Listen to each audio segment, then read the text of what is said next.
There we go. Everything has went wrong. I'm sick of it. I don't want to talk about it. Let's move the fuck on. Let's talk about the race itself, because in all honesty, I don't want to talk about anything else. You guys put on a stream if you don't like it. Everything fucking reset. So let's get to the race itself. The 2024 Expel 225. It was something. I'll just say that. It was something. There was definitely a lot that went on. And the first stage, I think, and the last stage were the two that were wild. It's kind of a sandwich between a normal middle stage. By the way, this is the potato cam. I just changed it. I sound pissed off. Yeah, I am pissed off. And everyone will just find that funny.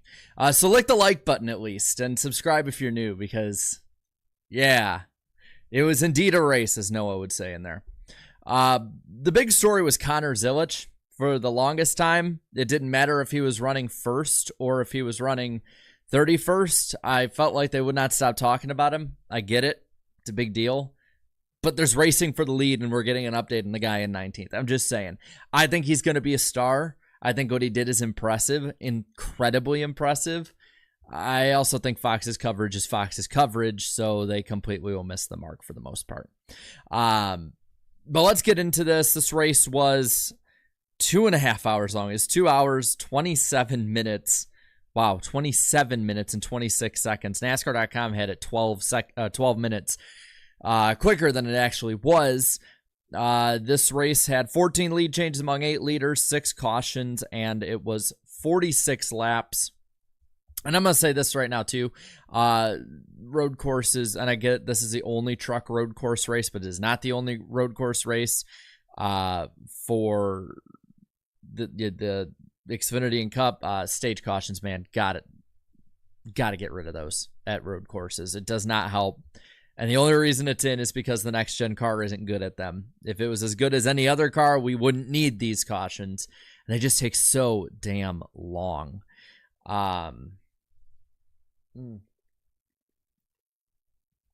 Anyway, he gets the pole, and he sets not only a new truck record, but a new NASCAR overall record with his lap. Incredibly fast lap, to say the least, too. And then he immediately, up into turn 1, biffs it, completely locks him up, and from there is basically in catch-up mode. Who dumped Sanchez? I might have been Zilisch. I don't know. I couldn't see. I know Zilisch got into Majeski a lot. I'm looking right now just to make sure there's no updates, because apparently Fox went off the air as soon as the computer here went to crap. But let's talk about this part here, though. Zilisch locks up the tires, first corner of the race. Taylor Gray gets the lead, but then he had jumped the start. The entire start was a mess up, because I think they treated it like a restart, and it's clear, that's clear when you have the inexperience of the leader in which he had at that point, which I don't blame him too much. That should have been explained by the team itself. I'm only talking about the first lap. We're going through the damn race. Let's talk about him. That's the first bit. He's pretty much MIA until the last little bit. We'll talk about poor old Marco Andretti in a bit too. But Gray gets the lead. He has to pit, though, because he jumped the start, and it's just a constant mumble jumble up of the start. We have a quick caution for a tire carcass on the track, and there's work under the hood on the 7. He loses almost 2 laps, and again, the big story for him is a comeback. But we get restarted. Sanchez goes 3 wide, but it's Corey Heim that gets the lead, and he pretty much never gives it back. He pretty much never gets it back, or gives it back, I should say. You had some problems towards the back with Friesen, Salas, and Andretti. Lane Riggs had stalled, but there's no caution, because thank God he managed to get to the end of the pit wall and basically just back it on in and stay the hell out of the way, which, good. NASCAR, good. Let that play out. because we didn't need a BS caution, adding another 20-minute caution to it. So I'd say good job on that. Heim would pit for the lead with about 3 laps left in the stage, and the stage would end out with Sanchez winning it over Majeski, Tanner Gray, Ankrum, Eckes, Rhodes, Purdy, Crafton, Wood, and Dillon. By the way, we'll go through the finishing order in a bit. For now, we're going to put it up here. I want to get through the stuff on the race itself because I think that's the more meaty subject to talk about today. We will read off afterwards the entire finishing order of this race, so you know where your driver finished, but I'll let you have it up towards the top. Getting into stage 2, you have the 11, the 1 lead him off. Heim gets it. Then Hawksworth. Again, the restarts had a lot of back and forth, and I do appreciate that part of this race, is the restarts were very racy, even for COTA standards. And it was clear that while Heim had the best truck out there, he was not infallible. And if he had a bad restart, it would take a little time to get back. You had others getting nabbed as well for exceeding track limits. The 7, that was another thing. The 7, on top of getting the lucky dog, then gets that. It has to go through the pits. Crafton gets it. I think Eckes got it at one point. NASCAR enforcing track limits is not something we normally see, but they did it today. There was a caution for Lawless Allen. He spun and stalled. Lawless Allen being pretty much the caution clock of today's race. Some of the leaders would pit, like I believe Majeski did, as well as others. And with a little over half the race done at this point, we get a restart with a couple laps to go in the stage. Friesen and Carruth are up front. Friesen goes wide. Rhodes goes to the lead for a little bit. But it is, of course, Heim that takes it over because Heim was the best one out there, bar none. He wins the stage over Majeski, Hawksworth, who had a very good run today, Rhodes, Taylor Gray, Zilisch up to 6th at this point, Raja Carruth in 7th, 8th, Ankrum, 9th is Thompson, and Crafton top 10. Again, Matt Crafton is not the way he was 10 years ago, 15 years ago maybe. That might be a better comp. 10, 15 years ago. This isn't the same Matt Crafton from then, but Crafton this year has looked a little more energized. And to me, it's fun to see. I like seeing somebody older like that. I know he's had his issues the last few years. I know the stuff with Sanchez was not exactly fun for a lot of people. But it is cool seeing an old veteran like that up front. We get to the final stage, and it's pretty calm early on. You have the restart. You got Heim versus Majeski. They stay in that order. Zilisch is up to 3rd. He and Majeski get together, and to me, again, inexperienced move on his part. Majeski is... You got 14, 13 to go, and you're beating and banging with somebody you're probably going to be racing in this series for the next couple years.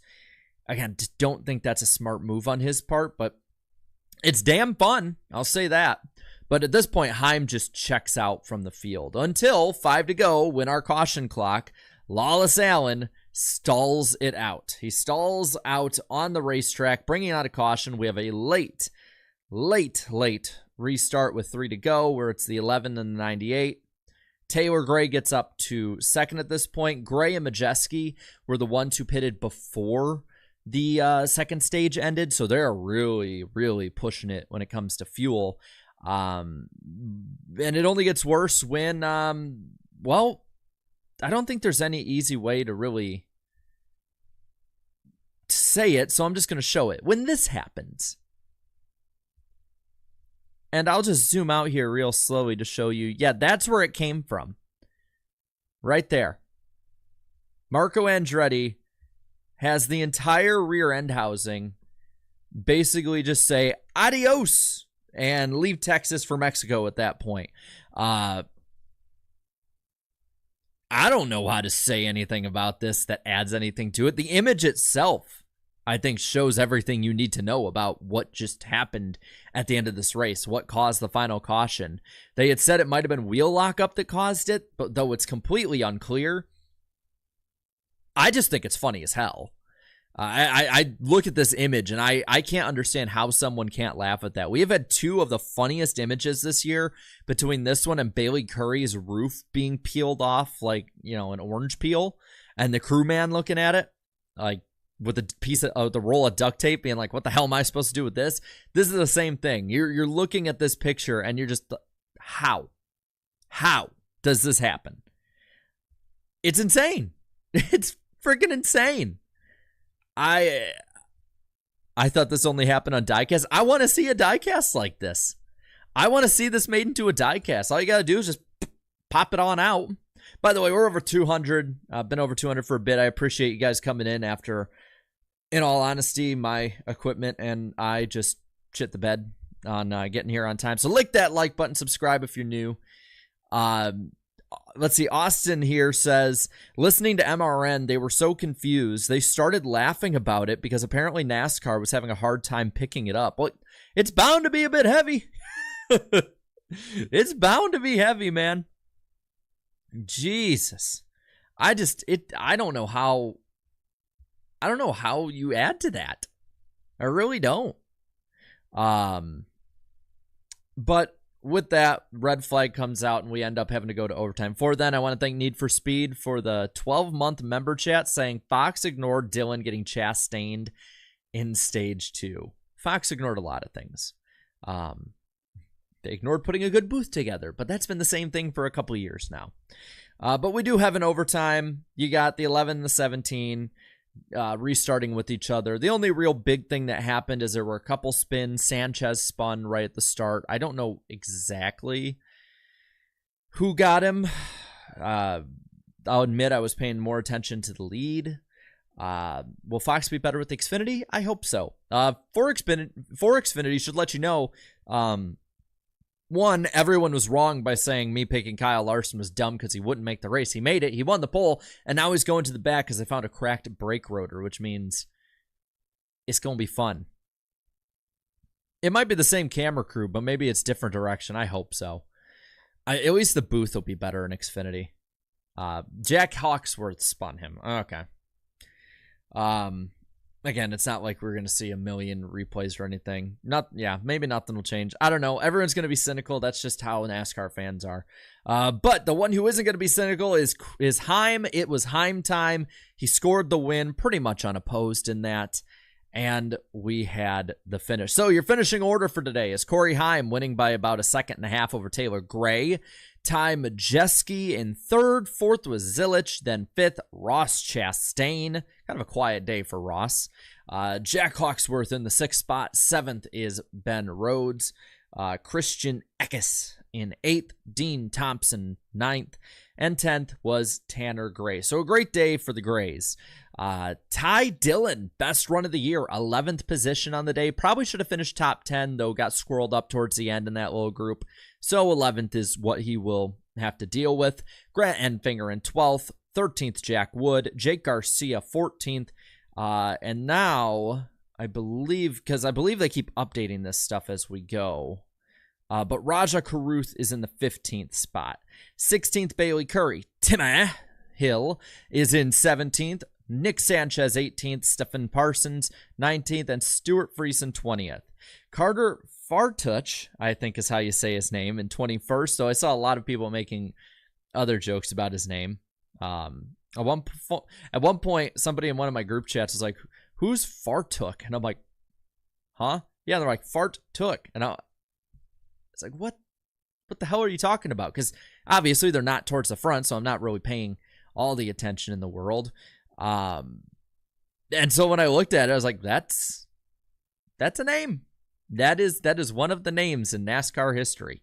Matt Crafton, though, in 23rd, right ahead of him was Chase Purdy in 22nd, 24th, Matt Mills, and Tyler Ankrum. The good luck runs out. He will come home 25th, final car, or truck, I should say, on the lead lap. Dale Quarterly, 26th, 1 lap down on the day. Lane Riggs, 27th, 3 laps down today.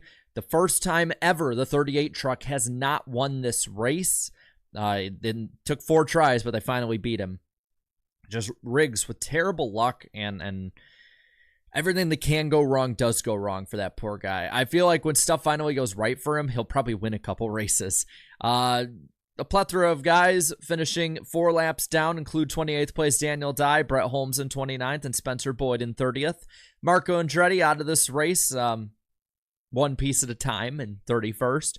Thad Moffitt, 7 laps down, 32nd, had some mechanical issues on his truck. Had to, I don't know, go behind the wall, but he was in the pits for a couple laps repairing that.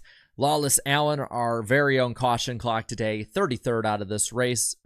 Salas in 34th, and Mason Massey 35th, the final truck of the day. Thank you, Napa Racing Fan. 927 for the 2. Stage cautions make the race a lot longer and not better. I agree. You know, let's have a little fun with this, because I want to see if there was a difference last year. So did they take the stage yellows away on all 3 series? I think they did. So let's see COTA this year compared to COTA last year, and we'll see if there's a big difference. So the official time on Racing Reference is 2:15:26, so they changed that again. I'll trust them on it. Shocker, YouTuber going and looking up Racing Reference. I guarantee everyone is shocked. Last year, now granted we didn't have overtime, but last year was an hour 51:36. And then we go back to the previous year before that, and it's around where we're at now, 2:25. And then the year before that, I should know, I was at that race, about 2 hours. Still around the same as what it was last year. So, I mean, if it's a clean race, it'll move a lot quicker. But I totally agree. I think that at this point, this has run its course when it comes to road courses. No pun intended. I think that if it wasn't for the next gen sucking at road courses, which, let's be honest, it's so good it sucks at them, I think NASCAR wouldn't have taken it away. I mean, that Watkins Glen race and that Indy race back to back, I think NASCAR saw that and was like, there weren't many wrecks and there wasn't this. We almost had a caution-free race. Change it. And I don't agree with that. I think that we were one bad Alan Gustafson call away from having a caution-free race at Watkins Glen last year, and we were one early caution away in the first 2 laps from having a caution-free race at Indy last year. Think about this for a second. We could have had 2 caution-free races in a row last year without the stage breaks. Just saying. But yeah, the 20-25 minute cautions, they might have been made up for by crashes or whatnot, but it also could have been made up for by better strategy racing without the stages. So we have the give and take. It could have been very quick, could have been very short, whatever it is. I mean, if I'm not mistaken, this race, this truck race today was time-wise, I think time-wise was longer than last year's Watkins Glen race in Cup. Yeah, Watkins Glen Cup last year was under 2 hours because it had 1 caution. This race was 2 hours, 15 minutes, 26 seconds. Last year's race at Indy Road Course also was shorter than this race. We'll see with Xfinity. I will say, truck race-wise, I thought it was a good race. Not the greatest. It wasn't a barn burner by any means, but the Truck Series, in my opinion, has redeemed itself from the black eyes it put on itself at Phoenix last year and Daytona this year. It's up to Xfinity to try and turn their season around. The Xfinity this year, I don't know what the hell happened. I don't know if it's drivers moving different places, others moving to Cup or trucks or wherever the hell they go, or if it's just people on the teams are used to it, but right now, Trucks is the second best series in NASCAR, and Xfinity is a far distant third of the top 3 series. But I thought it was, I mean, some will say it's mid. I thought it was good personally. I'll put it to a poll. We'll end on a poll. I want you guys to see if we can hit 100 likes while we're doing this. Was the COTA truck race good? Just flat out, yes or no. Let's get to 100 likes while we're doing this. CBB, thank you for the new membership to the channel. I appreciate it. And let's just see what you guys think. What's wrong with Xfinity? I don't know. I do not know. But I think that today can turn it around. I think the last few weeks have just not been, at least to me, up to the standard this series should be held to. I mean, I'm looking Daytona, meh. Atlanta, terrible. Vegas, meh. And Phoenix is Phoenix. So they had a week off. We have COTA now. I'm still looking forward to this. With Kyle Larson having to charge for the field, SVG will now be the provisional pole winner, I would say. Because I believe he's starting on the front row. I'm going to be interested in how this race goes. There's a lot of good road course drivers, and I think they're a lot closer than people will give them credit to. I mean, I look at the podcast picks we had. I mean, you got AJ Allmendinger, Ty Gibbs is in the field, SVG, Larson. You got the regulars like Jesse Love, who will be pretty good. Sam Mayer, if that team can get its foot out of its own ass, will be pretty good. It's like everything can happen. Everything bad that can happen to Lane Riggs also can happen to Sam Mayer. Alessandro, do I think that Road America comes back to NASCAR, whether it's Cup or Xfinity? I think it's come back to Xfinity. From at least what I had heard, it's supposed to be a 1-year absence from NASCAR. It's both after the repave and just the way the schedule went. So I do think that it's going to come back. I don't think it comes back to Cup anytime soon. I do think it's going to stay as a more standalone race for Xfinity. But I do think it has a future in NASCAR. I don't think they leave it. People like to have revisionist history that, Road America always sucked. If you remember Road America, the first 5 to 8 years of it in Xfinity, it barn burner after barn burner. It was a ton of fun. And I implore any of you, even if you don't like it on TV, go to Road America in person. It's like a cult, man. In a great way. It's not like Taylor Swift fans where it's like crazy cult. No, like this is a good cult. That can get taken out of context. What? It's fun, man. It is a fun place to go camping. It's a fun place to meet people. You have just straight up Road America fans, not NASCAR fans, not IndyCar fans, not IMSA fans. You just have people who are fans of the track, and they will go anywhere. To any race that and any series that will come to that track. By the way, 17 likes away. Let's see if we can get 100. Also, we are closing in quickly on 75,000 subs. So if you're new, we do this after every race. Usually I'm not a complete mess like I am today after this race. Will be better after the Xfinity race later. Xfinity race that should be starting in about 15 minutes. Looking at your guys' thoughts in the poll. Was the COTA truck race good? 77% of you are saying yes to 23% saying no. It says 22. It should be 23. Is Road America in Wisconsin? Yes. Elkhart Lake. It's about an hour or so north of Milwaukee. It's like a nature preserve with a racetrack in it. That's the best way I can put it. But we're gonna end out here. I want to appreciate you guys for waiting up on me and putting up with me, and it's just been, I don't know why. My computer just likes to restart or freeze right as I'm about to go live. I actually almost hit the live button right before it happened, which would have made it really awkward because you would have just had a black screen. But we'll be live after Xfinity in a bit. That I'm thinking should be really good. If this race isn't good, or at least doesn't have something of intrigue in it with the storylines coming in, I don't know what will. At least we have Martinsville coming up, and the Xfinity races at Martinsville are bangers. So I will see you guys in probably 2 hours, give or take. So you guys hanging tight. Thank you for coming on in. I appreciate it a ton. And yeah, you enjoy the Xfinity race. It should be a good time. So until then, have a good one. Later, y'all.